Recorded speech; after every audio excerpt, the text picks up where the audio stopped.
story of Iceland and why it's been so successful with renewable energy. In 2021, well over 20% of Iceland's total energy consumption came from renewable sources. These renewable sources were mainly hydropower and geothermal energy, and almost 100% of Iceland's electricity was generated using renewable energy, once again mainly in the form of hydro or geothermal.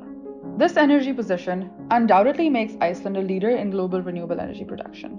This has been made possible by Iceland's unique geography. It has massive glaciers, the meltwater from which is used to generate hydroelectric power. This is used to generate 70% of Iceland's electricity. Iceland also has access to more geothermal energy than a country with a population of only 360,000 people will ever need. And geothermal development in Iceland will be my primary focus today. Iceland lies on the Mid-Atlantic Ridge. This separates the North American plate from the Eurasian one. This means that Iceland is located on two tectonic plates, and these two plates are divergent.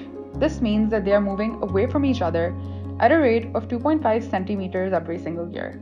As these plates separate, they create room for magma to flow from the Earth's mantle to its surface through the opening. This is how Iceland formed in the first place, around 60 million years ago. As the two tectonic plates continue to pull apart, enough lava eventually piled up to create an island. Modern-day Iceland continues to be home to numerous volcanoes, geysers, and hot springs, and a third of Earth's total lava flow originates from Iceland. Despite abundant geothermal energy from the time of its conception, however, Iceland didn't always make full use of its geothermal energy reserves, and its complete transition to green energy was born out of necessity. Let's take a look at Iceland's geothermal history. Icelanders have used hot springs for washing their clothes and baking food, such as Iceland's infamous hot spring bread, for centuries.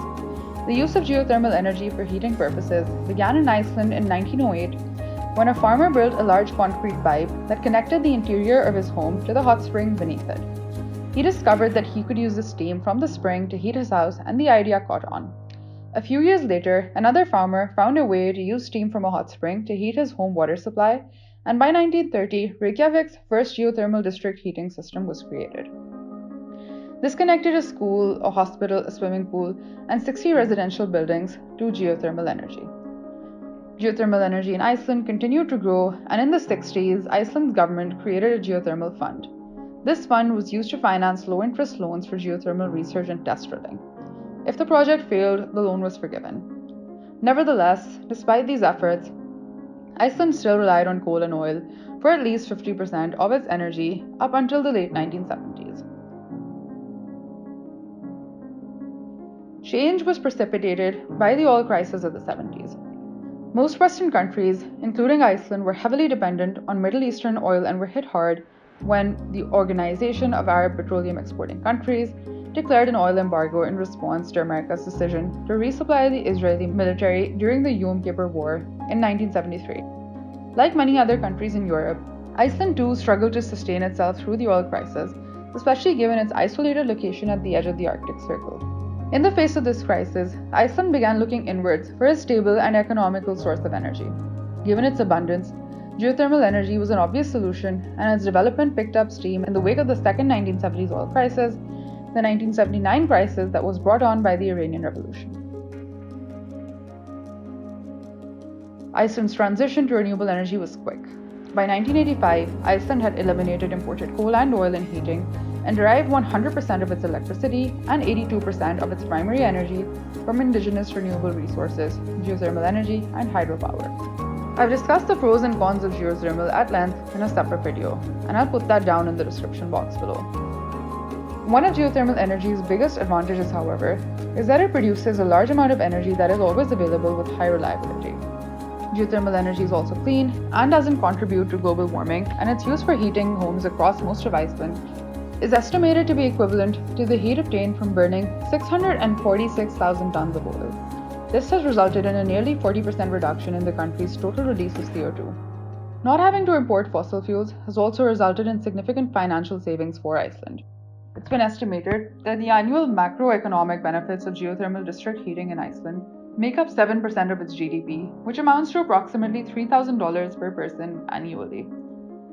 The Icelandic government also believes that exploiting geothermal energy for space heating alone saves Iceland $100 million in imported fossil fuels every year, and over the past 30 years, switching to geothermal energy has saved Iceland an estimated $8.2 billion. Iceland's switch to geothermal energy has also had a major impact on tourism. The Svartsengi power station is a large geothermal power plant in Iceland.